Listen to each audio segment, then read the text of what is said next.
Welcome, friends, it's the Movie Film Podcast. Movie Film Podcast, enjoy the show. Zachy and Brian are talking about movies. Movie Film Podcast on the radio. From Mike Judge, creator of Beavis and Butthead and co-creator of King of the Hill, comes a movie about people who go to work, who are part of a team. And remember, next Friday is Hawaiian Shirt Day. Okay, but I could set the building on fire. And need to escape. I don't like my job, and I don't think I'm gonna go anymore. It looks like you've been missing quite a bit of work lately. Well, I wouldn't say I've been missing it, Bob. You haven't been showing up and you get to keep your job. Actually, I'm being promoted. Initech deserves to go down. We're just the guys to do it. Tell me about that virus you're always talking about. The one that could rip off the company for a bunch of money. I'm not going to do anything illegal, Peter. Illegal? Samir, this is America.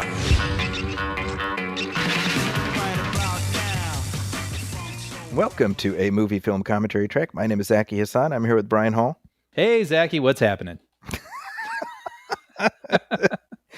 Brian, do you have a case of the Mondays? Oh, man. So we're here to watch Office Space. This is a movie that celebrated its 25th anniversary about a year ago as we're recording this. Mm-hmm. And, just like the speed of business, we're like, we got to it when we got to it. Yeah. This has been on our to-do list for a while, so I'm glad we finally get to do it. I mean, this is like such a classic. I was just saying before we started, like I know this movie top to bottom. Yeah. And it's just one of those things that maybe you even sort of take it for granted for that reason. Mm-hmm. And so I can't believe we haven't gotten to this yet. This is going to be fun. It's going to be a fun conversation. So we are here to talk through Mike Judge's cult classic from 1999, a comedy that truly was ahead of its time because it did not find its audience until long after it left the theaters. Mm-hmm.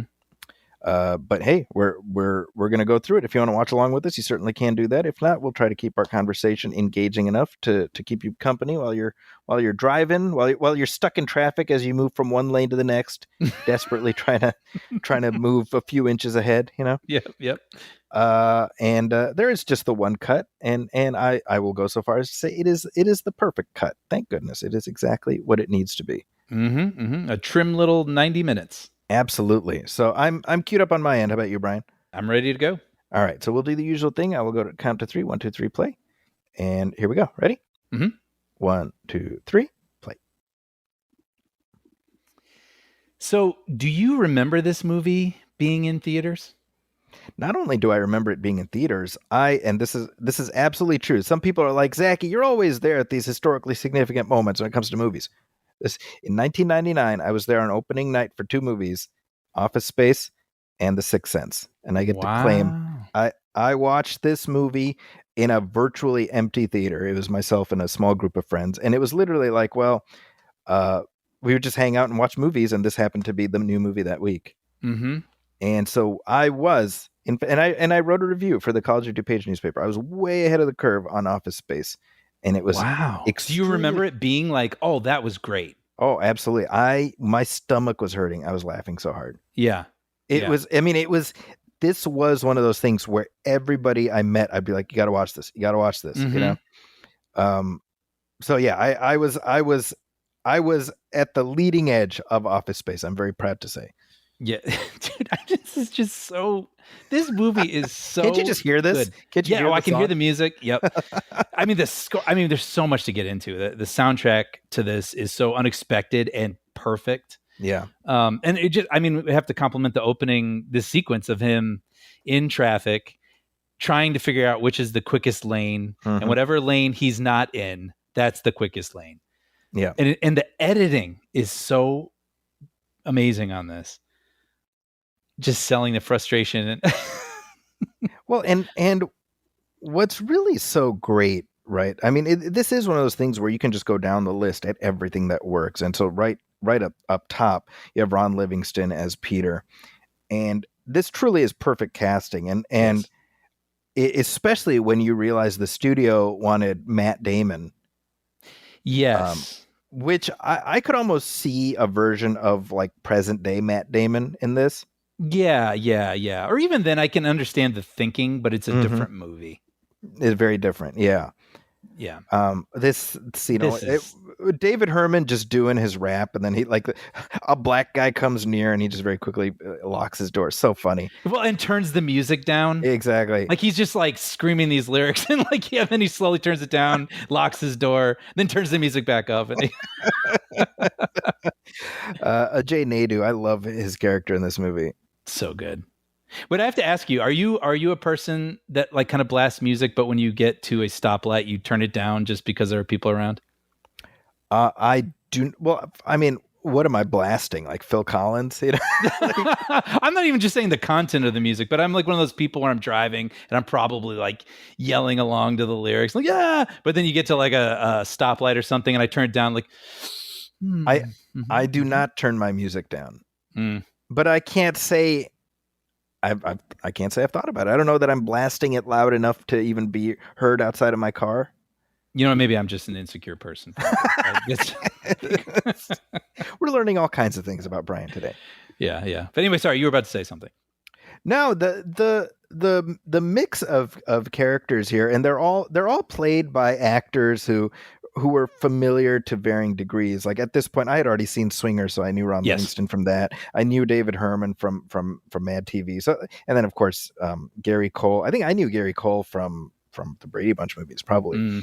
But it's all familiar faces. They're all character actors. But I think it helps that they all seem like people you would encounter in your everyday life. There aren't any real movie stars in here. Yes, which you already said, but Fox wanted there to be, but Mike Judge insisted, like, no, there can't. These characters cannot have star power. It will take away from who they are in this film. And I mean, he's of course absolutely right. Yeah.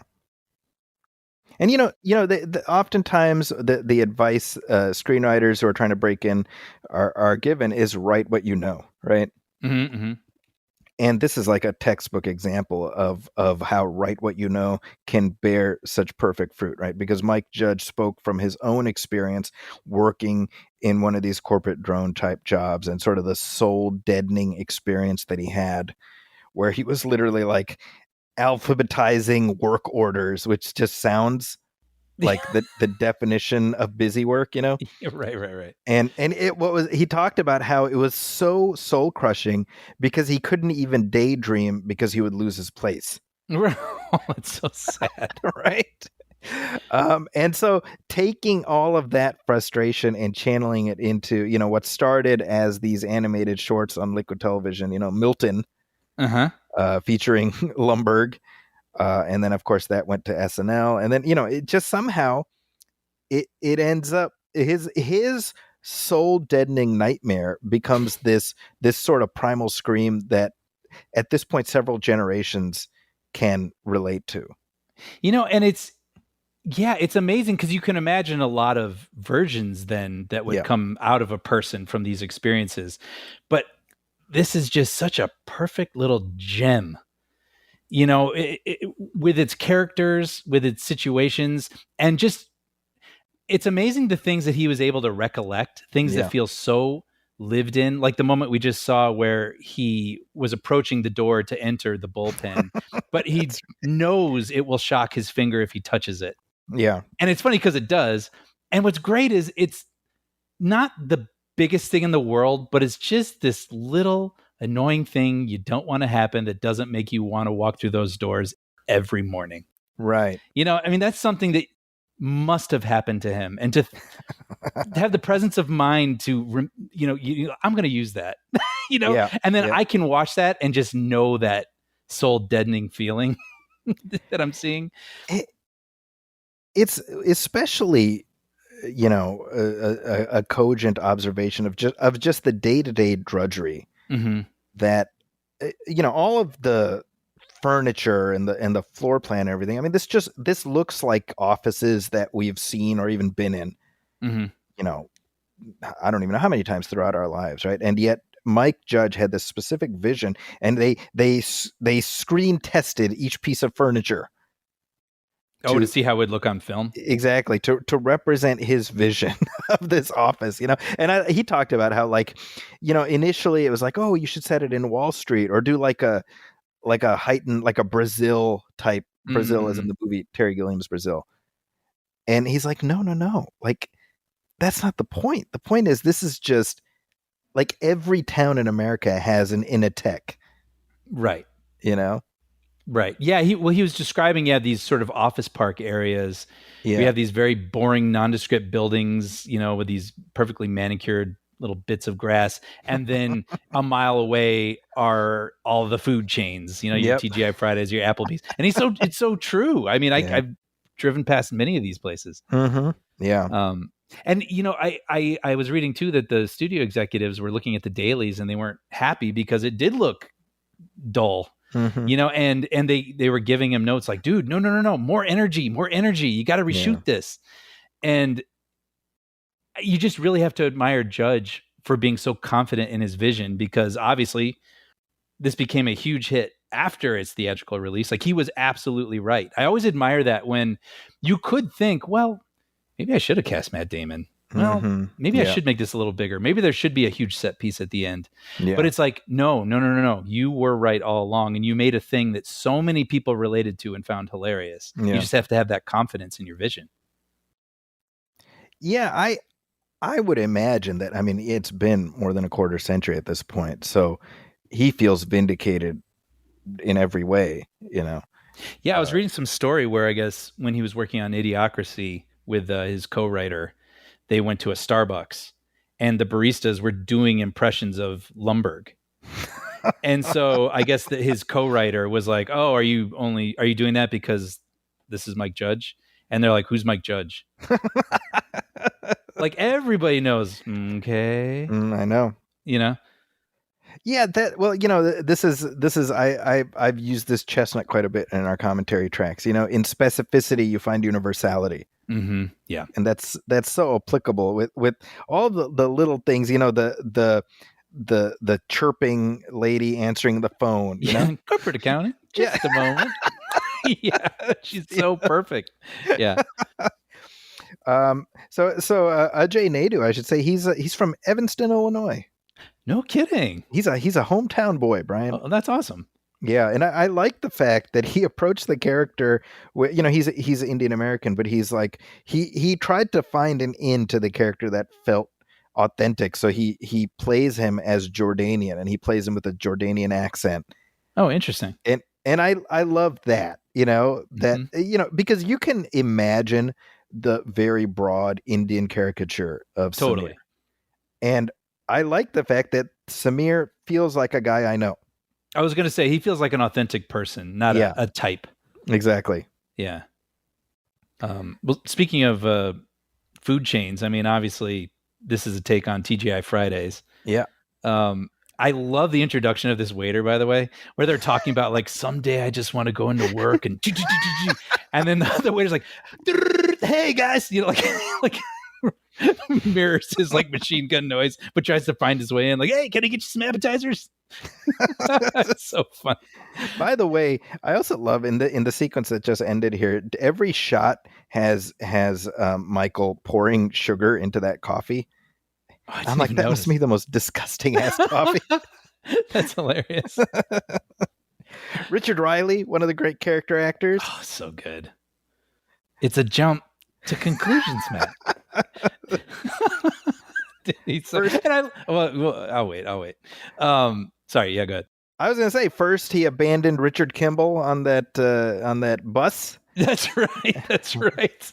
and then he's trying to explain how he's a people person. Dude, the man has range. That shot, by the way, right there. That's just great. That static and that weird little dip in the grass. Like, I've passed so many areas that look like that. It's just amazing. And then, well, we it comes up many times, but the TPS report, which is hilarious. It's such a great runner where how you can just start to feel beaten down because someone mentions, hey, you forgot the thing. Okay, Yep, you're right. Yep. I'll get on that. And then another person comes around. Hey, like when you have several managers and you're being overmanaged and everyone's Yep. reminding you of the thing over and over. It's like, I got it. And it's this nothing bit of minutia, Yeah, exactly. It ultimately amounts to nothing. It's the cover sheet on your TPS report.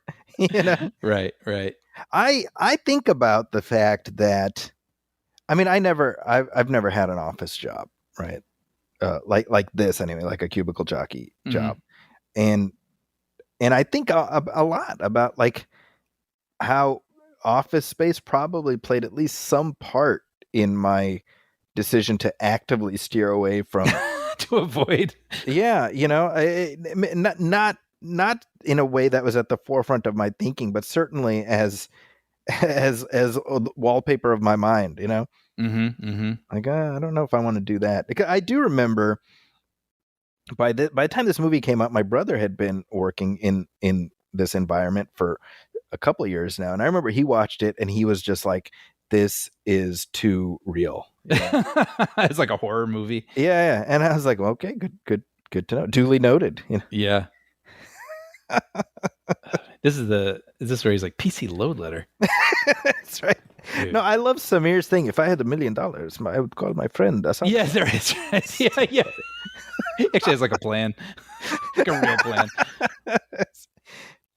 Yeah, like TPS report and PC load letter. These have just sort of become part of the vernacular by themselves. Yeah. As like shorthand for just like PC load letter is just your computer's giving you crap. I do. I think about it all the time. Yeah. Actually, and then I looked it up because I was curious what it means, because I actually have gotten that before. And it's when a printer doesn't recognize the refill of letter-sized paper. So PC means paper cartridge. There you go, Michael. There you go. That's what the F it means. The whole with regards to Michael, by the way, David Herman is terrific in this movie. So good. So funny, and he plays it. What I love is he's very funny, but he doesn't play the character broad, and I think that's why it's funny. Yes. Right. But he was the first person who like Mike Judge wrote the movie with him in mind for the part. Everyone else, he was kind of like he had people read for. But he knew he wanted David Herman, because David Herman would do voices on King of the Hill and stuff like that. Ah, okay. Right, but what and Stephen Root also is on King of the Hill, by the way. Okay. But what's funny is that at the time, David Herman was one of the regulars on Mad TV. Mm-hmm. That's what I knew him from, was Mad TV. And he was not allowed to do anything else while he was on Mad TV. Okay. But he wanted to do this movie. Sure. Yeah. And so at a table read for Mad TV, he just started screaming every line in order to get himself fired. So that he could be in this movie. And it worked? And it worked. Wow. Isn't that amazing? Wow. Like literally like Greg Daniels had told him, like, well, you'll always have a job with King of the Hill. It's like, okay, well, I have a fallback. So I'm gonna torch my current employment right now. That's amazing. See, I don't know if I have the boldness for that sort of thing, but then you see, like, this is one of the roles he will forever be remembered by. He should be in this movie. Yeah. So it was the right move. It's funny because when I worked at Bob's Burgers, he plays Mr. Frond. Yes. On the show. And we would have these table reads literally every Friday. It was the coolest thing, by the way. Every Friday, they would cater breakfast. Every crew member would go into this room and we'd watch the cast read the new script. And so the one time he showed up and screamed his lines, you're like, okay, I guess he doesn't want to be on the show anymore. No, but I did not put it together at first that it was him. Really? He looks so different now. He looks different now. Yeah. Yeah. And then when I realized who it was, I blew my mind. Now, character. Yeah. So Diedrich Bader is pitch perfect as Lawrence, right? Yes. And it's endlessly amusing to him because Diedrich Bader has such range. He's amazing, right? Because he was on Drew Carey's show right around the time this was being made, but he's he went on to be the voice of Batman in Brave and the Bold animated show, but he's so perfect here because Lawrence is so earnest, Mm-hmm. right? Like when he's like, I'd do two chicks at the same time. Like he says it with such a pure heart, oddly enough. Yes, exactly. Yeah, yeah. This is a man who knows himself. Because what I read is that Vince Vaughn and Owen Wilson read for it, and I'm like, man, I just can't see that. No, I agree. I love both them guys. I just can't see them playing this role. I totally agree. The character is based on someone that Judge knew in real life. Mm-hmm. I guess he was a neighbor who was a mechanic. He was a mechanic, and he said that he was just like, this guy just was content with his life, and he wished he could be as content as this person. Yeah. And sorry, I'll let you finish, but I think that is a perfect contrast with this scene here, right? Where you've got Lumbergh saying, ask yourself, is this good for the company? Right. Mm-hmm. And this is something that anybody in an office environment like this has probably encountered at some point. And you realize the very real disconnect between workers and the company, right? Like that is such an abstract statement. Is this good for the company? Is that going to make people work harder or make them care? Probably not. Mm-hmm. Mm-hmm. Because what Peter articulates later, right? This idea of like, what does it matter whether I work a little harder or not if the company's stock price goes up? It doesn't affect me. Yes, right. And that is so relevant whether you're talking about 1999 or 2025. I know, it's such a meme now. You see it all the time where it's like, hey, we had the highest profits we've had in our company's history. Here's a pizza for you. Right. Oh, wonderful. And so to the point you were making about the mechanic who Mike Judge knew, right? Mm-hmm. There's a situation where above and beyond the money side and doing okay, it's the fact that I did this work and here is the result of the work I did. This thing that was not working is working now. I get to see for myself the result of the labor I put in. Right. And there's something that's just sort of spiritually enriching about that. Right? I mean, when it comes to writing a script, right? There's nothing like having started out with a blank page and whatever work you put in at the end of it, you're like, I did this thing. This did not exist before. It does now. And I did that. Mm-hmm. Yep. Absolutely. Right. I mean, it's incredibly rewarding. And so what the angst that Mike Judge drilled down on is that you're doing all this work, and other than subsistence, what are you getting out of it? Mm-hmm. Anyway. No, I think that's something we can relate to no matter what year it is. Yeah. By the way, I've said this in other commentaries or whatever, but I always get stressed out when I see that bar going across a computer screen. Like either it's downloading something or here he's trying to shut down his computer. It's just such a relatable thing, and when they use it to create tension in a film, it always works. This is so funny. There's like keep popping. I mean, I really feel like not enough can be said about how well directed and edited this movie is. Yeah. It's a very this is his first live action thing, I believe. Yeah, that's right. And it's so confidently directed and edited for comedy perfection.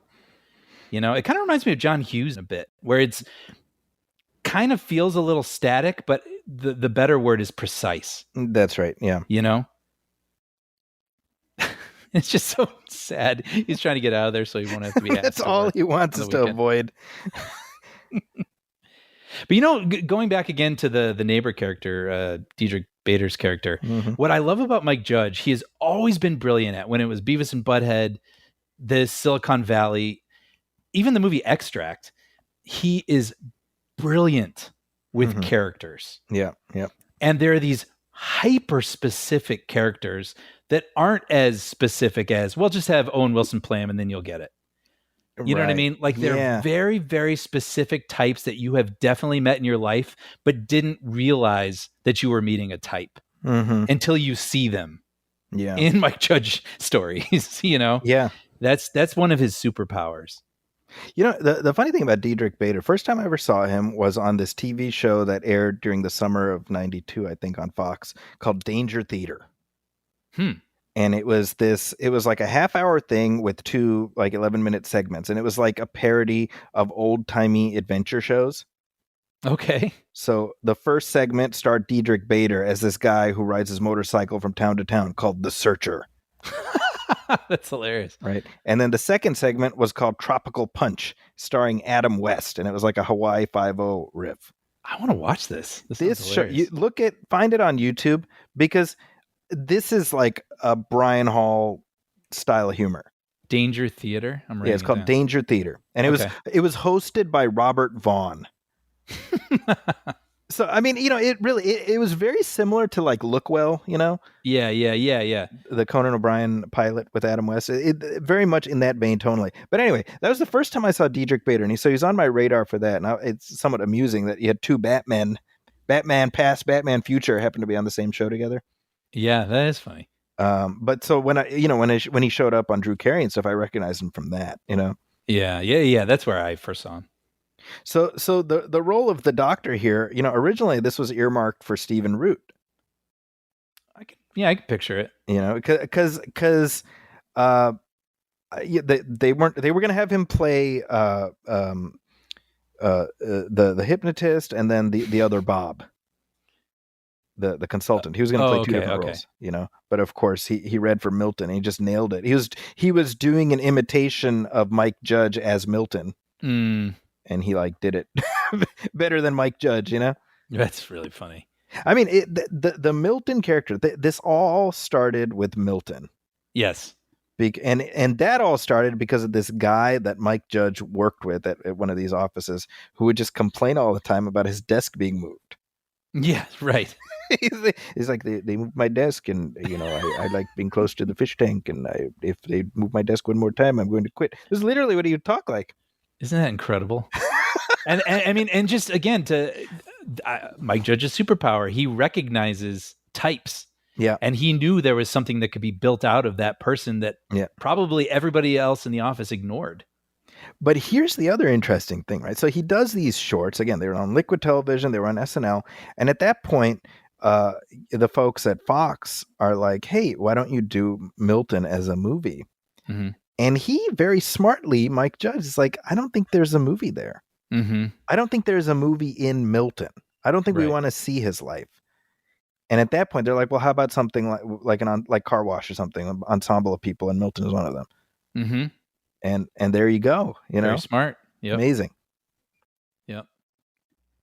And it's interesting. I mean, it's strange that this movie did not make an impact in theaters. Yeah.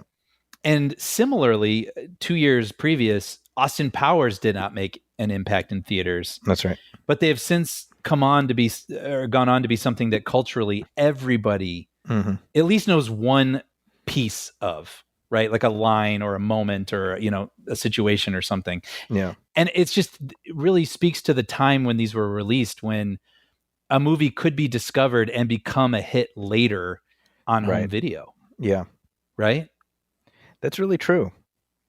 Because that's essentially what happened here, where I think it had a $10 million budget. It only made $12 million in theaters, but it became a runaway hit on home video. So much so that Fox wasn't even aware of it. They just forgotten about the film, and then it was brought to their attention. Like, this thing is outselling, our higher earning films. Yeah, like years later. Yeah. Yeah. Yeah. And it's just one of those things. And then, of course, I mean, I remember having the VHS of this. And then, of course, it becomes a staple on Comedy Central. And then it gets drilled into everybody's brains. And because it's that good, it connects and lives on. When did you watch it for the first time? Pretty close to it coming out. I think I saw it when it came out on VHS. Yeah. Yeah, I remember right around the time it hit home video, I was working at a local TV station, and there was well, I guess I could talk about this now. It's been a quarter century, but there was like a set of dub racks, Mm-hmm. and you could put like a tape from Blockbuster, and it would just strip the copy protection. Right. And so people just made like 30 copies of Office Space and just passed them around, Well, that's how I first saw The Mummy. You made me a copy of The Mummy. That's right. Yeah.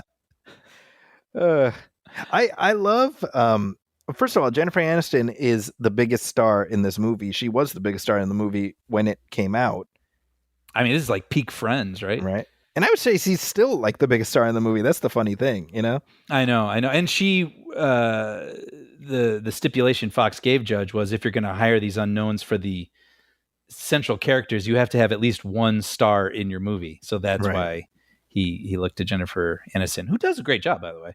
She's very good in this, and in fact, the whole subplot about her, the whole flair runner, was basically added to beef up her role. Wow, that's interesting. Yeah, and it's I mean, and that's such a crucial part of it, right? Yeah. Well, and a crucial part of what people remember about this movie. Yeah. And I mean, so much so that I don't know if this is apocryphal or not, but TGI Fridays stopped having their servers wear all those pins. That's true. Because of this film. That's amazing. Yeah. This part cracks me up. Like as Tom gets more and more, hunkered down under the realization he's about to lose his job. It's like, And John C. McGinley, what is it that you do here? What would you say it is that you do here? And he's getting flustered. I'm a people person. What the hell is wrong with you people? I love that the evaluators are both named Bob. Yep. The two Bobs. It's like what a funny thing. I mean, you could just have those characters and still have the whole movie, but it's like, let's make them both named Bob. Mm-hmm. Just a funny little extra bit of flourish. Yeah, John C. McGinley is obviously very funny. Paul Wilson, who I know him from Cheers. He played the character Paul on Cheers. Yeah, and he's in like just about every season, almost every episode of that show. Oh wow. And he McGinley talked about how the two of them had just this great rapport where they would just improv together. He said it was like jazz, like they'd just be riffing. And you'd end up with comedy gold, Now, John C. McGinley read for Lumbergh. I can see that. I can see it, but I'm also like, the thing about John C. McGinley, no matter what role he plays, he's got this like simmering rage just underneath the surface. Yeah, the word that came to me was like a little bit of intensity. Yes. And Lumbergh needs to lack all intensity. Exactly, right? So you realize like Gary Cole is... It's so funny because you can just plug him into whatever and he's going to do a good job. Yeah, he's great. Whether he's Mike Brady or Clint Eastwood's boss in The Line of Fire. Two very different things, He's the voice of Harvey Birdman, attorney at law, Right. And with Lumbergh, he's just imitating Mike Judge. It's amazing. But it's so iconic. That's what I love, right? Like people doing the Lumbergh imitation. I mean, everybody gets it. Yeah. Yeah. Hey, Peter, what's happening? By the way, the thing about the Michael Bolton, I don't even know how many times I've said some equivalent of, I celebrate his whole catalog. Me too. I say that too. I celebrate his whole catalog. That's so funny. And what a funny detail. His name could have just been like Jimmy or something. Yep. It's like, what if his name's Michael Bolton? And that drives him crazy. That's just a thing. Well, what's funny is earlier in the film, right? He talks about how, everything was fine until I was 7. Then that no talent ass clown showed up and started winning Grammys. Right. And that line, they had to change it because originally it was that no singing asshole. Right. And they were like, well, legally, he might be like, hey, are you saying I don't sing my own music, whatever? Right. And so they landed on, and I think David Herman said like his ex-girlfriend at the time was like, oh, ass clown. And that sounded funny. And so they made that. And I'm like, well, no talent ass clown is A, meaner. Yeah. But B, way funnier. Way funnier. I mean, I still think of ass clown. And like, by the way, did you know this? In 2018, it officially entered Webster's dictionary. Ass clown? Ass clown. That's crazy. That's so funny. No talent ass clown. That's brilliant. It's brilliant. So now you used to work in a restaurant, not unlike Tchotchkes. Thankfully, I would say it was a little different. Like it was more like flingers. Yes. Well, I worked at a Houlihan's for people who still have those around. They've closed down all over the country. The one that I used to work at is closed I now. know. But I was on a road trip with my dad recently, Mhm. and I just out of curiosity looked it up, and there was still one in Kansas or something. And I was like, Dad, I'm sorry. We have to go off the path just a little bit. I have to have a Brentwood chicken sandwich again. But yeah, we had kind of the fun kitschy stuff on the walls. We definitely had that, you know, a poster of Marilyn Monroe next to, you know, like a reindeer with sunglasses on or something. But like we didn't have the goofy uniforms or the pins or have to be high energy, thankfully. Yeah, I remember the first time I met you was at that restaurant, and you were the opposite of high energy. You were just dead inside and shoved my food at me. No, you know what's funny though? I mean, you were told, a great server, I should say. Just I mean, I know you're joking, but like I loved that job. I'm still close friends. I mean, almost 20 years later with some of the people from that place. It was a lightning in a bottle kind of situation with the people there. We all got along. We all hung out outside of work. We would actually go to Fridays because they were open so late after we closed to hang out and grab a beer. It was a awesome experience. The exact opposite of what Aniston is going through here. Yeah, I think you were not unlike the Brian in this movie, as I recall the first time I saw it. Because I was coming from work. I came there from work with a group of my friends. I was like, man, this sucks. And you're like, what can I get you guys? You know what doesn't suck? Our jalapeno poppers. You know. Stephen Root is, in my opinion, one of the great actors working today. I mean, right through Barry recently. I mean, he's been in so many different things. So many things, and it just disappears into the character, right? Because bear in mind, at the same time he was filming this movie, he was in the middle of his run on news radio as the boss. Oh, okay. And you talk about two characters who are as different can be, you know? Yeah. And he talked about how these Coke bottle glasses were so thick that he had to wear special contacts so that he could see through them. Wow. And even then there was no depth perception. So like he had to rehearse ahead of time where something was. They're so cruel to him. That's the thing. He's so pitiful, you know? Yeah. Well, of course, I mean, his stapler. I mean, that was another line, you know, my stapler. And then, I mean, I'm sure you know this, but the red stapler, the reason they made it red was because they wanted it to pop on screen. That's right. But Swingline was not making them at the time. And they got so many requests after this movie that now they sell red staplers. Yeah. Well, and Stephen Root has talked about how whenever he's doing a TV show or whatever, and he gets mail, he always gets staplers to sign. How amazing. I mean, what a gift to be an actor and to have that. Yeah. You know, you've got a thing you're identified with that people want you to sign. Yeah.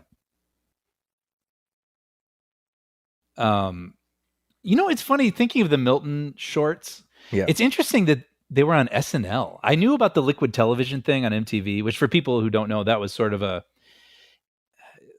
collection of weird, you know, like indie style cartoon short films that would That's right. just be, you know, 30 minutes long on MTV. When MTV was really cool and revolutionary and they'd have weird stuff like that. And back in the day. Yeah. But I didn't know that it had been on SNL. That's interesting. Yeah.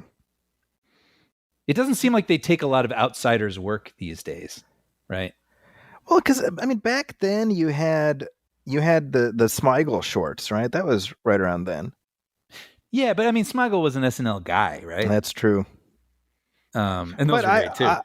I would imagine that. Well, hey, here's something from the creator of Beavis and Butthead. Of course, we want to, you know. Sure. Yeah. Because Beavis and Butthead was a pretty big deal back then. I mean, I guess we should talk about that for a minute. I mean, yeah, Beavis and Butthead was huge. Yeah. Like just kind of, it was one of those things too that I feel like parents hated it immediately because it was these two idiots and they were being destructive. And they got into trouble because some of the things they did, you know. Yeah, fire. Yeah, constantly talking about fire. And then apparently like some kid imitating them. See, there's always some dumbass little kid got to ruin things for everybody else, man. Seriously. I apparently like burned his place down, influenced by Beavis and Butthead. And I think there's an episode where they're throwing things off an overpass onto cars, and some kid did that. And But so at the time when you're a teenager and you watch Beavis and Butthead, you're like, it's funny because it's just so dumb and it's kind of appealing to your base instincts. But then when you get older, you're like, oh, this is kind of an amazing satire. Yes, exactly. You know? Exactly. Yeah. Yeah. Like that was, you could see how it could be mistaken for just stupidity, but. Well, and so Mike Judge parlayed the success of Beavis and Butthead, and he did a movie, by the way, the animated movie, and that did pretty well. But he was able to parlay that success into King of the Hill, which was a pretty big hit for Fox at the time. Mm-hmm. And so live action was certainly the next frontier. Yep. And it is disappointing that the movie, didn't play, but there is justice in the fact that it eventually, it was recognized for what it did, Yeah. And this bit right here where they're talking to Peter, and the way Peter breaks down his day. Yeah. Like that is so fascinating, right? Because again, I'm serious. The way he describes it, and then earlier in the movie when he's talking to Samir and Michael, and he's like, "You want to be doing this when you're 50?" I mean, that was something that definitely weighed on me as I thought about what do I want to do once I'm out of school, Yeah, yeah. This is so great. Just walks right around. Well, and I love too that he's in his evaluation meeting, Peter, and he ends it. Yep, that's right. Okay, well, I'm good. So here's Mike Judge as Stan, the manager. I mean, what a voice. You know what I mean? It's such who else could play this? Yeah, well, that's what he found. To you about your flair. Yeah, he talked about how like they were reading a bunch of people, but everybody was going too big with it. Mm-hmm, mm-hmm. And he kept trying to articulate the voice that he was hearing in his head, and ultimately it was like, look, I can do it. That must be really difficult when you're a person like him who creates these characters who are so subtle. Like they aren't very broad. Yeah, exactly. They're a real specific type, and that must be hard when you're like, what? Not quite my tempo. Well, and to his credit, not quite my tempo. That's funny. I'm triggered now. Yeah. Mike Judge, to his credit, talked about how he put himself on tape, like he auditioned for this role. Interesting. It wasn't like, all right, nobody else can do it. He's like, I think maybe I can, and then the casting director's like, no, you got it. You're good. Yeah. And it's sort of this between Stan and Lumbergh, we've all had either one of those two guys as our boss at some point. Yes.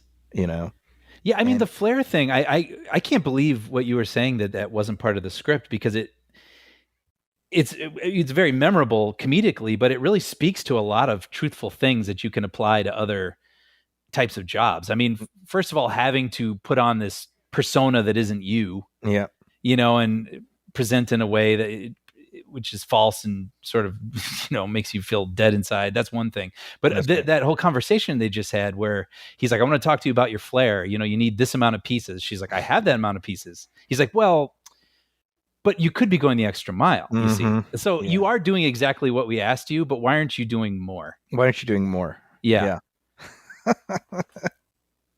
Yeah. I remember for me, it was, I was at this one job and it would be 6 or 6:30 or whatever it was, like quitting time.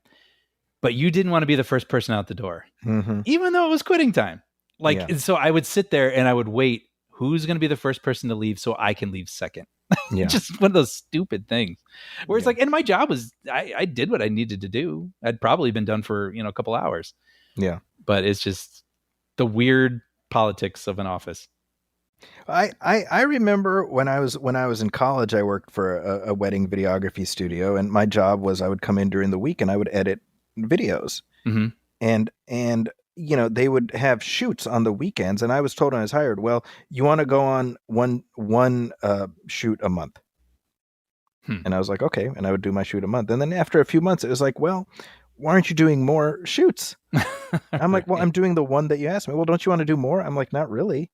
Right. Well, it's odd, right? Like, well, I'm doing the one that you asked me to, so it's I 100% relate to that. That's a good camera move there.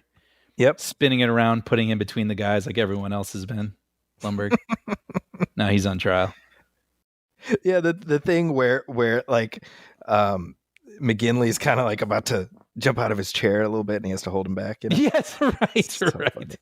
The TPS reports. I love this too.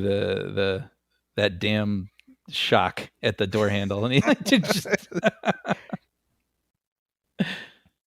So damn, it feels good to be a gangsta. Like, I mean, I think we all know this song because of this movie. Yeah, yep. And that was another thing where Fox was like not sure about using the gangster rap in the movie. Yeah, Tom Rothman, who was head of Fox at the time, was essentially his own Bill Lumbergh. He's like, I'm not really sure. You know? Right. But I guess Mike Judge said, well, okay, well, let's leave it in. Let's do a test screening and let's see how people respond to it.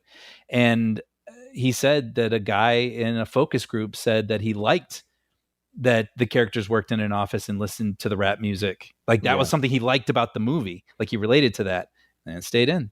And of course, it's an iconic part of the film. Yeah, Mike Judge talked about that specific experience where he said, number one, he's like, what I should have said was, look, if you take it out, then I'm like, take my name off the movie. Like, but he didn't have the courage to do that. Sure. So he's like, I put myself in this position. So they're doing this test screening and Mike Judge and, they're sitting in the back and Tom Rothman is like pacing the hall. And he talks about how there was like about 20 people who had watched the movie, and the person, the woman who was sort of moderating the responses, did everything possible to taint the result. That's funny because she'd be like, "So what did you think of it?" Everybody's like, "Woo!" and it's like, "Did you like the music? Woo! Did you like all the rap?" Yeah. Are you sure it wasn't too much? Yeah. What about a version of the movie that doesn't have the rap? And literally Mike Judge is like face palming in the back, And he talked about it. He's like, the person is like some 19-year-old kid. And I'm like, yeah, that was our people. We got it. Yeah. Yeah. Who got it? I mean, that's the humor, is that like Michael Bolton thinks he's some hard case and he's just this dorky software engineer. So funny. I love those two not even looking up now, playing Tetris. Yep. Like, you're bothering me.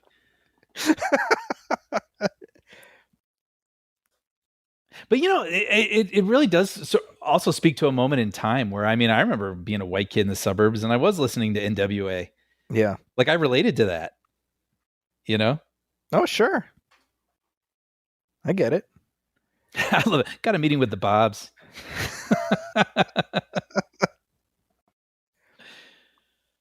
Yeah, to me, Bill Lumbergh is the personification of sort of what's the phrase? The banality of evil. Yeah. Sure. Because he presents in this low key, low energy, non-threatening way, and yet what he represents is just oppression. Mm-hmm. Yep.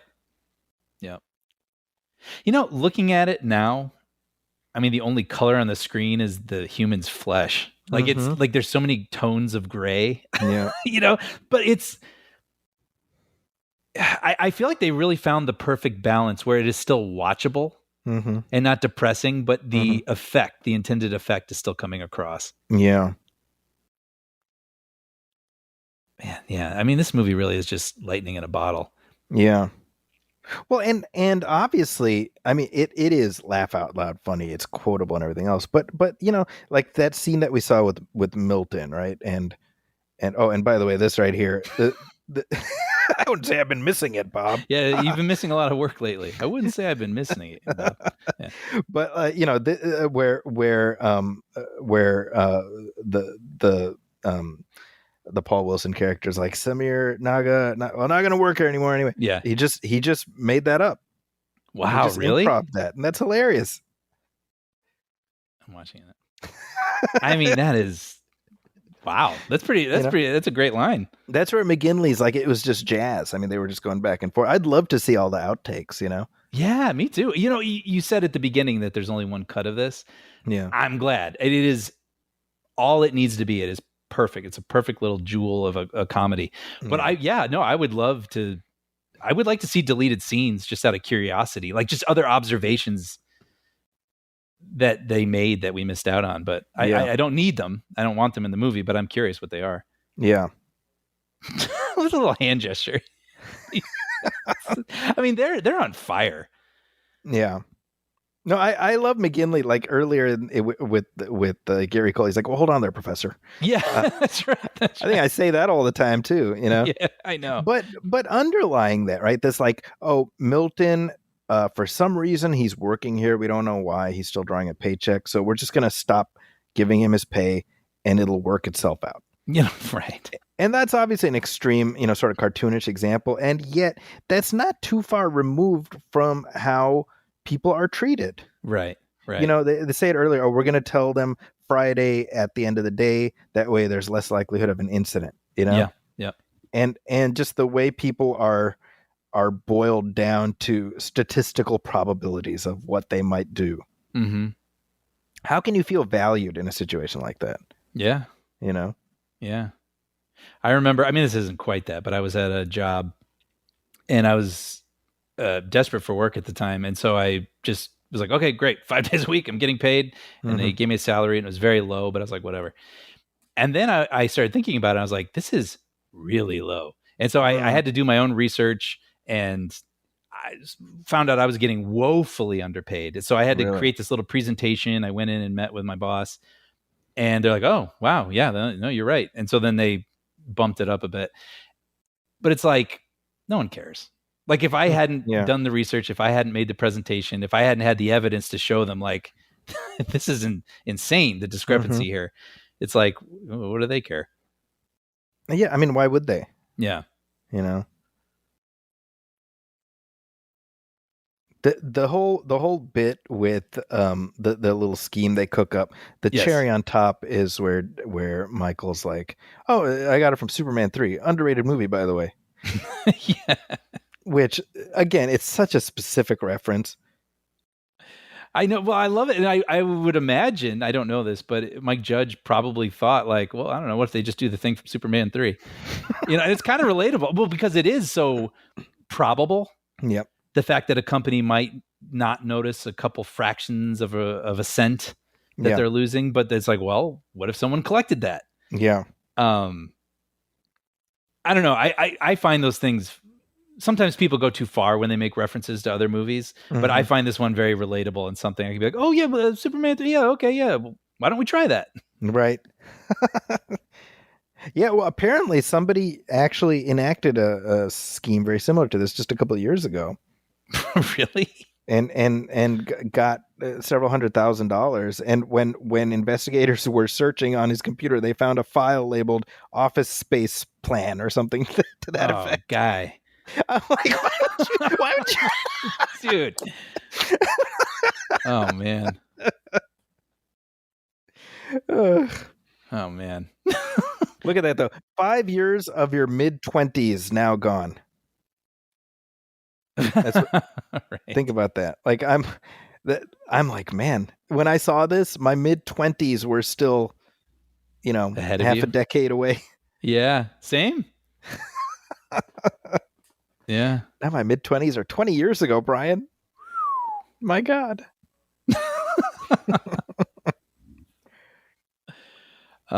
Wait, so the guy got caught then? And then what happened? That I don't know, but he did indeed get caught. I mean, obviously you shouldn't steal and whatever, but maybe he's my Luigi. Yeah, I'm curious actually. Okay, so this is let's see if I can find a story about it. But even just like his apartment, look at that. I mean, that's just like that stock, you got those vertical blinds, nothing on the walls. Like it just feels like a cookie cutter apartment sort of thing. Yeah. The whole thing about prisons and conjugal visits. Yeah. Well, I love it too, where Samir's like, I'm not doing anything illegal. He's like, illegal? Samir, this is America. This isn't Riyadh, which, I lived in Riyadh when I was living in Saudi Arabia. Did you really? I did. Oh, wow. Yeah. So this is the story from the New York Times about it says office space inspired engineers theft scheme, police say. Wow.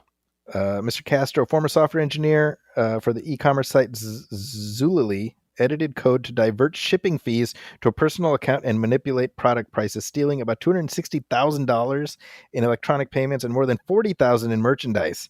Wow. Okay. Well, I don't condone that, manipulating prices and all that stuff. I mean, that's Look at the this. stuff that those. Yeah.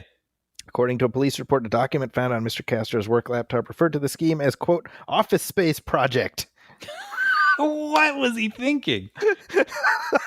Wow. Yeah, so there you go. You know what, though? Maybe that's the type of person who would do that sort of thing, though. Yeah, right? You know what I mean?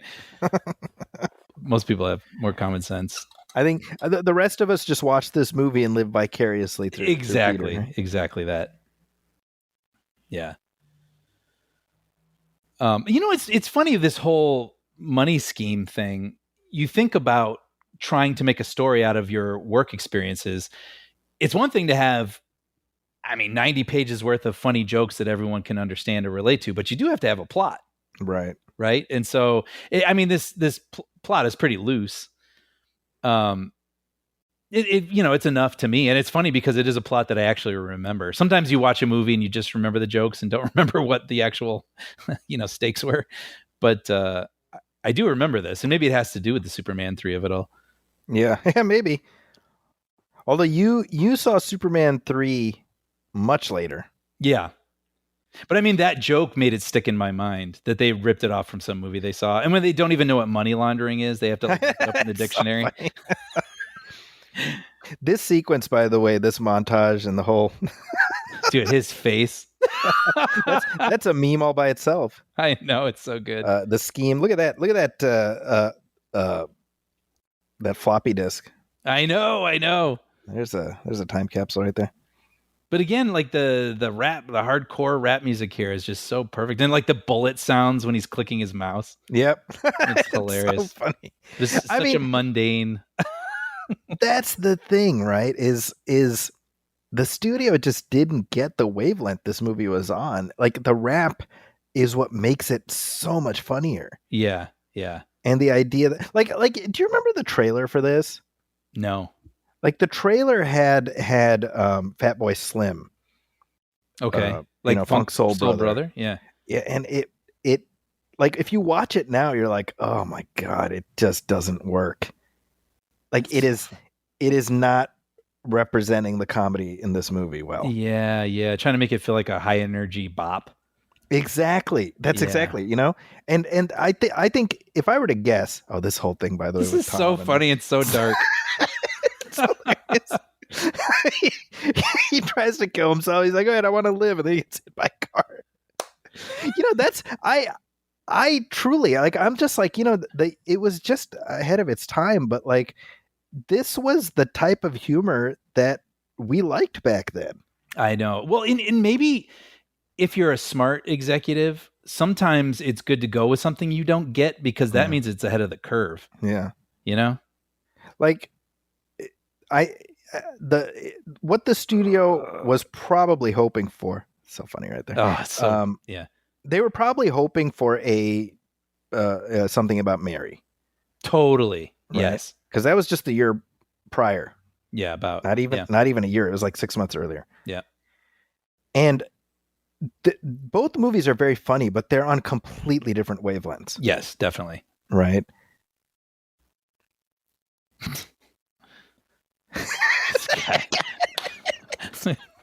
Oh. Dude, you couldn't cast that guy better. Yep. He is that guy. I've met that guy. Yeah. Yeah, exactly. By the way, I love the line when they, again, we got this hardcore rap music playing. It's in slow motion. They're doing freeze frames as they, pass over the floppy disk. And then when it's all done, they collect and Bolton's like, wow, that was easy. They're making such a big deal out of it. It's like, huh. Oh, okay. So, of course, probably the most famous scene in the movie right here. Iconic. Yeah. With the printer. Yep. Look at how it's shot. Right? Oh, it's so great. Samir's kick. Yeah. Yes. What I love is that, like, Peter is kind of like hanging back. He's the mob boss, He's the boss. Yep. Yep. And there's this great bit where Samir like Yeah, right here, where he's about to do he uses the bat to make him stand back right there. That cracks me up. Yeah. And they beat the shit out of this printer, man. Have you? I mean, I think it goes without saying, but have you had a printer experience that made you want to do this? Oh, well, I just most technology, you know. Man, this is so funny. Michael needs to pull He starts using his fists. They have to pull him away. Yeah, Mike Judge talked about how when they were filming that scene, and again, he's a first time director, and he tells David Herman, just go ape shit, just like jump up and down on it. And I guess he slipped at one point and nearly like freaking like lacerated a vein, you know? Oh, jeez. And the DP goes to Mike Judge. He's like, "Hey, close one, Mr. Landis." Oh, jeez. Which is a reference to John Landis directing Twilight Zone. Wow. I'm like, okay, so that's where my crew is at. Yeah. But dude, I will never forget when I was at College of DuPage, which is where we met. I had like, you know, one of those like dot printer things with the perforated edges with the holes on the side. And it would, you know, I'd be writing my paper at the last minute, having to print it off, go straight to school, and it would jam up or stick or something wouldn't work. And I remember even before this movie, I think, or it must have been post, but I wanted to kill this printer. And when I was done with it, I was going to throw it away. And I remember I was going to beat the crap out of it, like with a bat. And my dad actually was like, "Brian, no, that's violence." And it's funny because as recently as a year ago, I told him I still to this day regret that I didn't do it. I still think about that printer. I hate it. And I think there's a little anger that still lives inside of me because he didn't let me get it out. That is really funny. Now, I love that Joanna is like kind of the conscience of the film here. Yes. Yeah.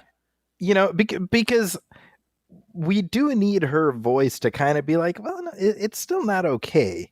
Yeah. Yeah. Well, it's stealing. He's like, well, it's not quite like stealing. She's like, no, it's literally stealing. Yeah. And I love it too because she hates her job too. It's not like she's in some sort of happy place. Exactly. Like she's like, well, I hate my job too, but I'm not going to steal. Right. Yeah. Like I like that little bit of texture, you know? I agree. We should say, by the way, Jennifer Aniston, you know, obviously she was a superstar at the time that this came out, but like it's, you know, like Rachel is so like sexy and glamorous, right? But I love how Joanna is kind of like girl next door cute. Totally. Yeah, that's the thing. I mean, for putting a star in this movie in just a more minor role, she does fit right in. She fits right into the tone. It's like she gets what they're doing here. And it's nice that she doesn't try to do something bigger. Yeah. Yeah. She went to high school with David Herman. Oh, funny. And yeah, so she talked about this, how she was a sophomore and he was a senior, and he was like already well known for being funny, and she always like kind of had a thing for him. How funny. Right. And then after this movie came out, you know, it tanked in theaters, but then gradually they found out all these people liked it, and Madonna apparently liked the movie, right? So she wanted to meet with Mike Judge, so she meets Mike Judge, and she's like, you know who I really liked? And he's like, who, Milton? She's like, no, that Michael Bolton guy. He was so sexy. Damn, dude, if you're David Herman, like, right? Jennifer Aniston, Madonna. So Mike Judge told it, like, he goes back to, I think they're probably doing King of the Hill, and he tells David Herman the story. And David Herman's like, listen, you have to be the one to always tell that story because nobody will believe if I'm saying right. Yeah, and tell it all the time. Like, yeah, exactly. Please make this like part of you when any talk show you're on. Yeah. Man, this to me is it's not like one of the most memorable, but to me, this is one of the funniest jokes in the entire movie, where you have this guy and he's in the worst possible shape you can imagine. He's in a wheelchair, he's in a body cast, he's got like a brace on his neck drilled into his head, and he doesn't have to work anymore. And he goes, dreams do come true. Just look at me.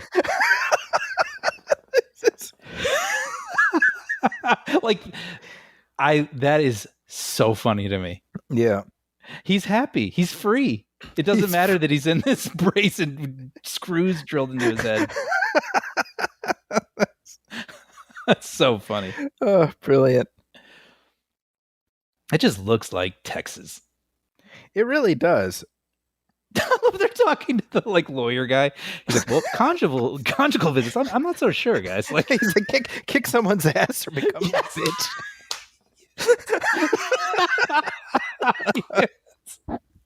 Then everything will be He's all like, right. what do you ask?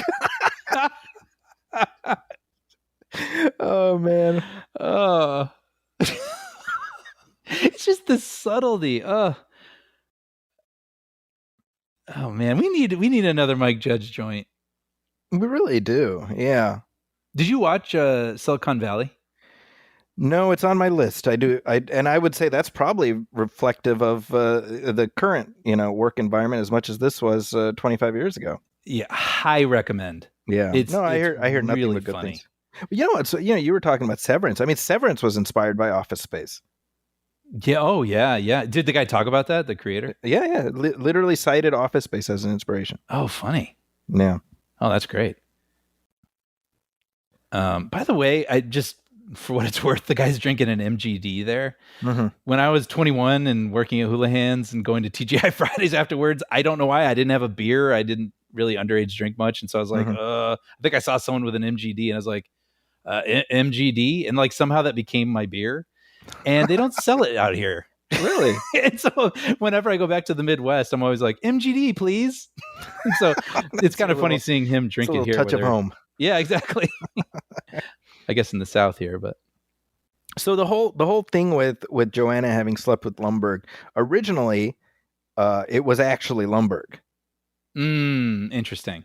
And they changed that. I think smartly, I would say. I think so too, because we are conditioned to not like this person, and it would. You know what I mean? We don't want her associated with him. Right. The guy who would let someone work without getting paid and put them into a basement with a single light bulb. Exactly. Right. Like, and her point is well made. Like, well, I knew him 2 years ago before you, it doesn't matter. But that was, I find it interesting. That was a studio note. And, sometimes the studio does give good notes. Oh yeah, for sure. Although one of their notes was Peter isn't smiling enough. and I just find that fascinating on so many levels because I'm like, what do you think this movie's about? Like, right? Apparently that was the pressure that they were putting on Mike Judge, like make him smile more or find somebody else to play him. And Livingston knew nothing about this, and he found out later. That's good because it would get in his head. It would get in his head, right? But that's the beauty of it is he plays the movie completely straight, and that's what makes it funny, right? So this right here with Gary Cole where he's shirtless, and I was just, as I'm watching this sequence, I'm like, what was that like to film? Yeah, totally. Right? Like somebody's got their feet up and there's Gary Cole with his shirt off, and I'm like, is that just a normal day of shooting? That's true. He is at work. Yeah. Yeah. I imagine that would be kind of awkward. Like, I suspect whoever's legs they are, they probably had some pants that were hiked up there. Sure, yeah. Something like that. But regardless, it's a weird shot to frame, right? Like, totally. Yeah, Mike Judge talked about how this character, Stan, was specifically inspired by somebody that he saw while he was at, I want to say like a Kinko's or something like that. Just being really like passive-aggressive, belittling some young lady who was working there. Oh, interesting. And he was like, God, what an asshole. And so that became this character. Man, that's the trick, isn't it? Like to take all the things you observe. Yeah.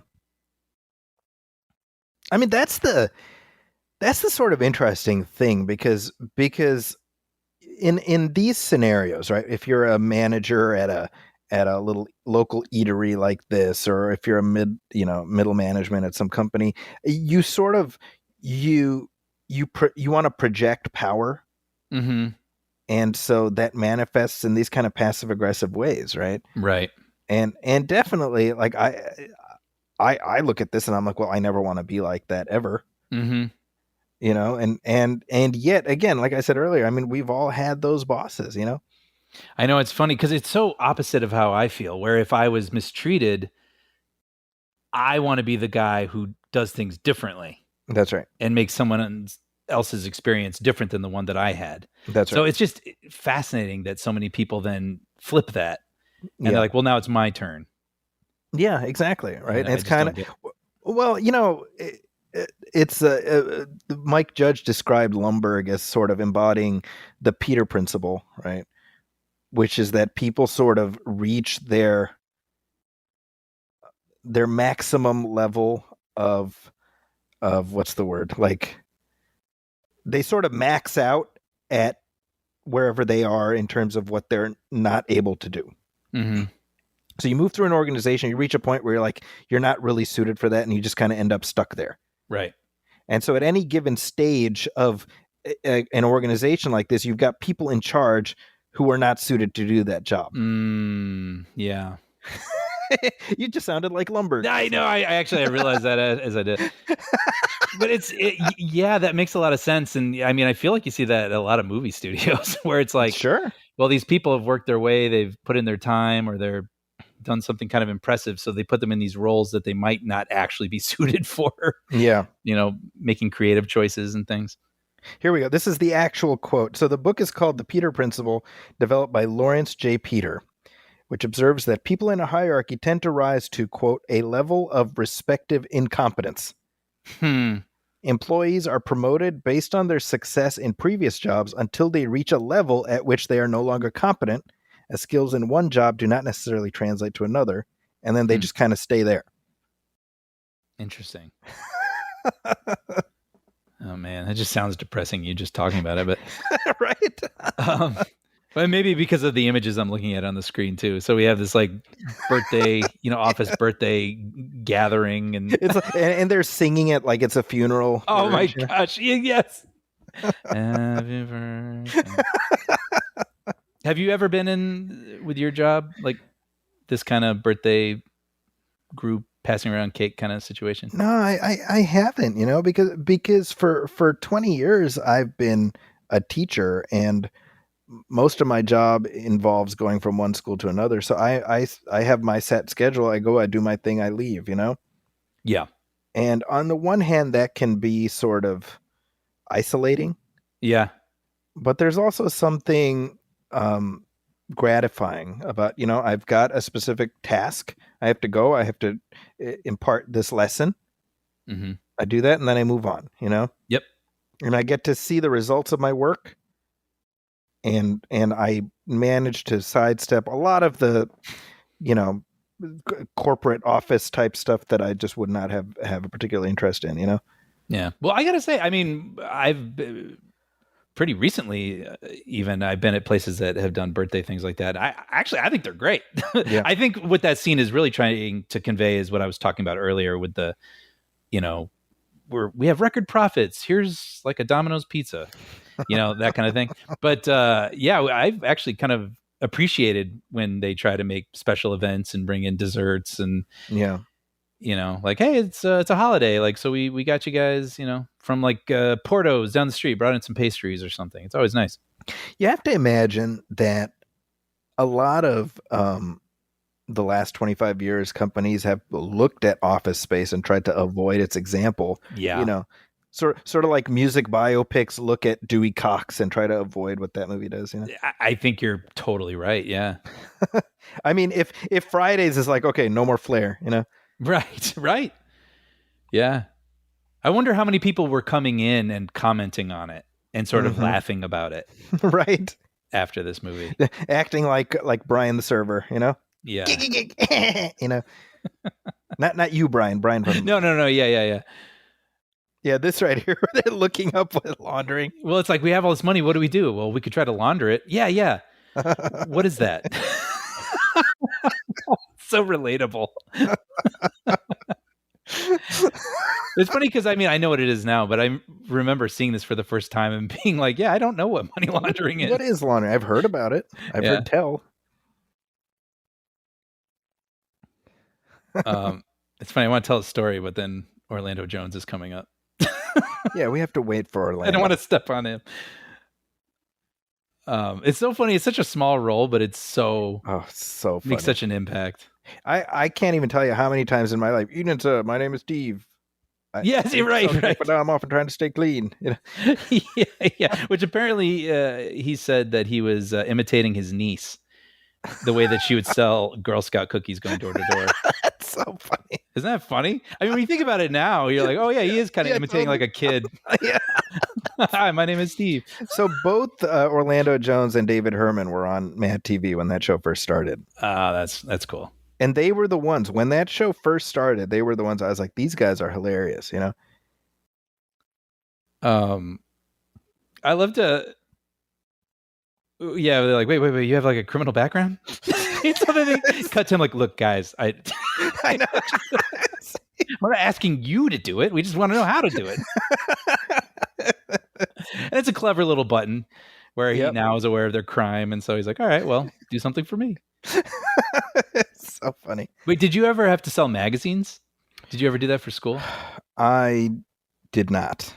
Yeah, we had to do that. It was a fundraiser. Now that I think about it, I wonder what that money went toward. Did you go door to door? Yeah.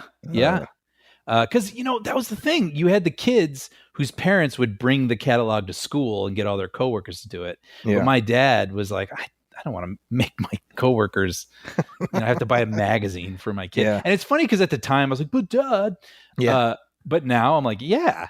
Yeah. I mean, I totally, I respect that. That's really funny. Yeah, but we would get, some sort of like waterproof 40 subscriptions to Vibe. Yeah. So good. Yeah, no, the what you're describing, like I'm if I'm the coworker who's forced to like look at the kids' subscriptions, I'd be like, oh God, Yeah. So I respect your dad for being like, no, I'm not going to put them through that. Yeah.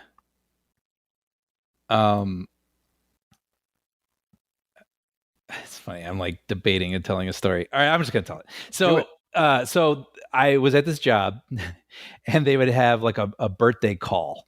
Okay. Right, and so it was like over like Zoom, right, because of COVID stuff. Oh, sure. And so they wanted to do something because we used to do the in-person birthday things where we'd get together around a table and have cake and stuff. So they wanted to make it fun still over Zoom. So they asked a couple of us to record a song. So me and some people covered the Beatles' birthday song. They say it's your birthday, and made a video, and we're in the video. Like, wow. Thank God, not dancing or anything. It's just still images of us holding our guitars and basses and things. Anyway, so it played like once a month, and it would be like kind of embarrassing, but also kind of amusing to me. Just seeing this thing play every month on our birthday calls. Yeah. And then I am no longer at this place, but I have people telling me that they still play the video. So even though like almost everyone in that video has moved on, that video once a month continues to live a life somewhere with people having to get together for this Zoom birthday gathering. Wow. Okay. That's kind of nice. Yeah. That's funny. I feel like I read something about this judge, but I've forgotten it. And that's a terrible anecdote. That judge, the actor, I know him from, he's in Spider-Man. Oh, who's he play? He's the head of, or he's like part of the Oscorp board, He's like, You're out, Norman. That's hilarious. Yeah. And he says, okay, and he does his little, Willem Dafoe does his evil look at him. Does he turn into a cartoon skeleton? He does. Ah. He certainly does at that. So what's interesting? I read that Judge says he wishes he could go back and redo the third act. I was going to mention this. Yeah. Do you know what he means specifically? Dude, I was about to say, I don't know what he's talking about because I think it all comes together with a nice little bow wrapped around it. I kind of think it's perfect. I mean, maybe the Peter Joanna thing's a little thin or something, or makes him look a little like unkind toward her. But like, yeah, the whole scheme thing seems perfect. But I with regards to that, I really like how they tie that relationship up. I think it's very sweet. Exactly. He grows up a little bit. Yeah, exactly. Yeah. I think that for me, and this is a conversation you and I tend to have a lot, I appreciate when your character has a moral compass. Mm-hmm. And the fact that the resolution of this movie ultimately revolves around the main character making a choice to do the right thing Mm-hmm. and accept whatever consequences will come. The fact that those consequences don't come is irrelevant to the fact that he did make that decision and he did follow through on it. I find that admirable. Exactly. Yeah, I agree. I do love that. That's very clever, and it's ultimately satisfying. Yeah. He was willing to turn himself in. This right here, right, where what she's telling him, like, maybe you'll never like your job, but you have to go find the thing that'll make you happy. Mm-hmm. And that's the eternal dilemma in a nutshell, right? Like, when you talk about going into the workforce, you're talking about something that you're committing to essentially for the rest of your life. Right. And that's overwhelming, right? Yeah. And so finding that balance, I mean, we were just talking earlier, like the work-life balance. What does that mean? It's tricky, Mm-hmm. Right? My oldest son, now he's applying to colleges and things like that, and looking at what he's going to do. And one thing I've said is, look, they say, oh, if you do what you love, you'll never work a day in the life. So do what you love. And I'm like, that's not really always true. Mm-hmm. Right? I'm like, do what you like. Sure. Do something that you like doing. Yeah. It doesn't have to be your entire identity, but it should be something that you don't mind doing. Right. And that you can make a living doing, Yep. I agree with that. It's tough. I love that bit right there. He puts the envelope under the door and there's a beat and you see him dive across trying to get it back. See, but to your point, I mean, yeah, his confession, it's so perfect because he was willing enough to do it and he did do it. Yeah, but it's very relatable. Like, have I made a mistake? But it's too late. Like I will accept the consequences of my whatever happens. Yeah. But what's so great and satisfying, this being a comedy, and we don't really want to see him go to jail or something, is it's a clever conceit then that it gets burnt up. That's right. So yes, he was willing to grow and do the right thing, but we also get the fun of him not having to pay for it. That's right. And it becomes as a result of a runner from the entire movie, with Milton threatening to burn the building down. Because of that stapler.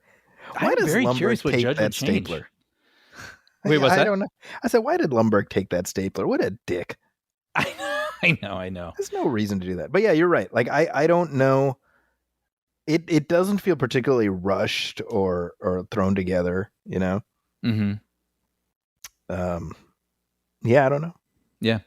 Just curious if he had a different idea or I don't know. Yeah.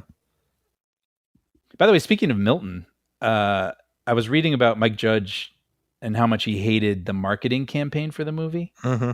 Yeah. I do remember the poster. Yeah, with the Post-its on it. Yeah, it's like a man entirely like covered in Post-its. Yeah. And Judge was like, well, he looks like a mummy or Big Bird or a beekeeper. Like, it's very confusing. Yeah. And then he said, I guess the tagline is work sucks. By the way, real quick, we have to appreciate one of the best lines and the best line deliveries right here. Watch out for your cornhole, bud. You're like, it's good advice, Brian. Good advice in this life, I'll tell you. But yeah, no, I think. Well, no, yeah. So the guy covered in Post-it notes, it says "work sucks," and Judge was like, "It looks like a Home Depot ad or an Office Depot ad." And so then he insisted when it came out on home video that they add a character to it. So that's why you have Milton peeking out from behind that Post-it. Well, he wasn't even crazy about that. It's very, no, I agree. It's very subtle. And also it's like your weirdest character, Yeah. But, it's funny when we talk about Ron Livingston and just sort of the right tone that he found. Mike Judge, again, he talked about how, he had people coming in reading and they were doing like Dawson's Creek style line readings. And like really just like, what, really just overly dramatic, Yeah. And what you realize is, God, there are so many pit stops along the highway that could utterly wreck your movie. Yeah. And you have to have an ironclad concept of what you are trying to do and stick to it no matter what. Yep. Right? Like okay, the movie tanked initially, and it did whatever it did. But at the very least, Mike Judge gets to say, "Look, I made the movie I wanted to make, and history has been on my side." Yeah, yeah. Right? As opposed to selling out whichever way, and you're like, "Well, it flopped, and I don't like this, that, and the other thing." You know? Mm-hmm. Yep. Which really says something about his station in this moment, that he was able to do that. Yeah. That executives weren't crazy about a lot of the decisions, but they're like, well, Mike Judge is hot right now. Well, Yeah. Yeah, I mean, we were talking about Tom Rothman, and I mean, to his credit, I think Tom Rothman, you know, during the time he was heading up Fox, was somewhat of a controversial figure, you know, for some of the decisions he would make with regards to the big franchise and stuff. But at least when it came to this movie, he pushed back, but he ultimately trusted Mike Judge. Mm-hmm. You know, the thing we were talking about with the gangster rap, for example, he said, "Look, okay, if the audience goes with it, then we'll leave it." He never brought it up again after that. And so you have to give the guy credit, you know? Yeah, that's true. And it is nice seeing Peter find his thing. Yes. Here at the end. I mean, when he has the free time, he wants to be outdoors. He wants to be fishing, do things with his hands. So this feels like a good fit. Yeah. Gets to work construction. And it's a fun little, getting to see he's actually fixing the building that burned down and finds Milton's stapler. And it's good. Nice little coda. Oh, it's perfect. And a perfect last line for the character. Absolutely. Effing I say it all the time, like him. That's the other thing, by the way, is they wanted to, I mean, not unreasonably, the studio wanted to make this a PG-13. And obviously the sheer, you know, the panorama of cussing makes that absolutely unfeasible. But David Herman himself was like, "I will make sure this is a rated R movie." Yeah? It's really funny. It's funny. It's one of those movies where I don't really think about it. It just maybe because it is a natural fit. Yeah, I think that's exactly it. You know, yeah. And so much of the dialogue is quotable, including the swears. You just roll with it. And seeing Milton got a happy ending too. Exactly. Well, it is a little bit like the end of Silence of the Lambs, where Hannibal Lecter is out in the world, right? Because you're like, this pyromaniac is now, you know, running free. Yeah, he's kind of a terrorist. So doesn't this end credits sequence remind you of the movies we used to make? Yes, exactly. Yeah. Yeah. Well, meaning that we would show like a little box with the character inside doing something with the name on the side. That's how we used to do our stuff. Yeah. So for those listening, you know, Brian and I and our little code array of fellow miscreants, we'd grab a camera, run around shooting, hoping. I mean, literally, the stuff we made was after Office Space. So I have to imagine that it was at least tacitly inspired by this, you know? Yeah, probably. I've always been a fan of it. I mean, in the right circumstance, some movies shouldn't have them, but you know, like Predator and Predator, there's something kind of fun about it. Yeah, seeing the actual people. Mm-hmm. So in terms of the box office, you know, this movie cost $10 million and had $12.2 million when all was said and done. So it is a loss, but it's not a staggering loss. And it's like, can't we have more $10 million swings? Oh man, seriously. Right? Like even in this day and age, $10 million would get you another movie such as Office Space. You know, I'm going to date this commentary, but I saw a movie recently called Presence. Okay. Which is a Steven Soderbergh movie. And I want to say it was made for like $3 million. Okay. And the whole idea is it's a movie from the point of view of a ghost in a house. So the entire film is the camera is the ghost's POV, and there's a family living there, and the ghost is moving around and doing things and observing things. That sounds really interesting. Yeah, and $3 million. You know what I mean? Like, what do you got to lose? And it makes sense. It's just in one house. You got 4 actors, you know? And yeah, I wish that major studios would support reasonable swings like that more often. Yeah. Like what have you got to lose? Exactly. Yeah. You know? I mean that's $10 million is chump change in the big picture, and I would say after 25 years they've made that money back. Like they're, you know what I mean. This movie does not no longer belongs in the loss column. Absolutely, yeah. Right, and sometimes it's worth it. I wish we'd get more of these. I think this is kind of a singular film, and it's hard to think of something as singularly clever as this in the interim, about the same subject. Yeah, and I mean, when you spend less, you can take bigger swings, and That's right. it's nice that we get to see Mike Judge's voice unfiltered here, and we think about all the people who have brilliant observational kind of voices that a lot of people would enjoy seeing and support and make it a success, but we don't get to see those people because either they don't have the opportunity or because a large amount of money is being spent, they have to change everything and make something that fits in a box that happens to be popular at the moment. And then we miss out.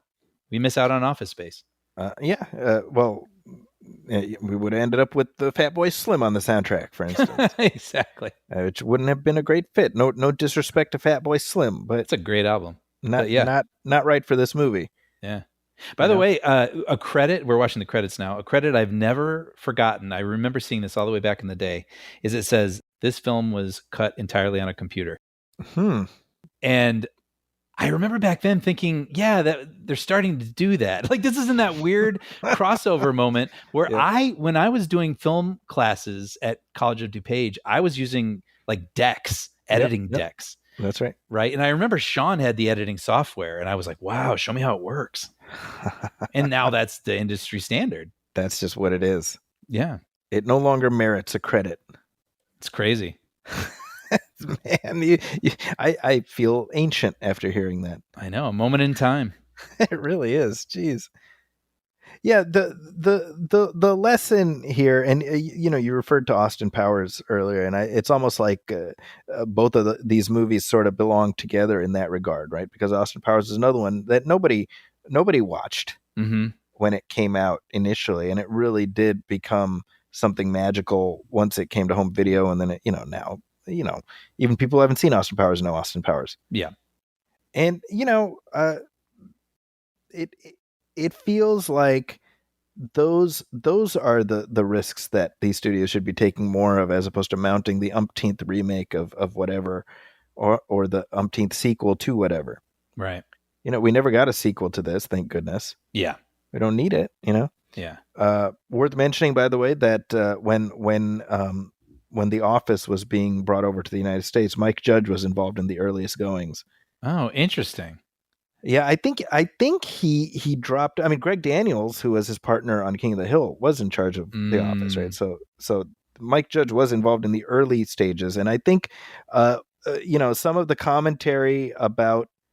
I think it was like he was sent like reviews of the British Office, and some of the things like, oh, it's to some extent like, oh, it's better than that American movie Office Space or something like that. And he's like, well, okay, well, I feel like he did it. He covered this ground, and when you do Silicon Valley, that's a very different setting. It's different. Yeah. And let's face it, you would not have The Office without Office Space. Yeah, no matter totally. what. Like the British incarnation, But what a movie, man! This was fun. This is a great conversation. Oh, I don't get tired of this movie. This is one of those ones too. I mean, it is burned into my brain. I could probably karaoke a good percentage of it.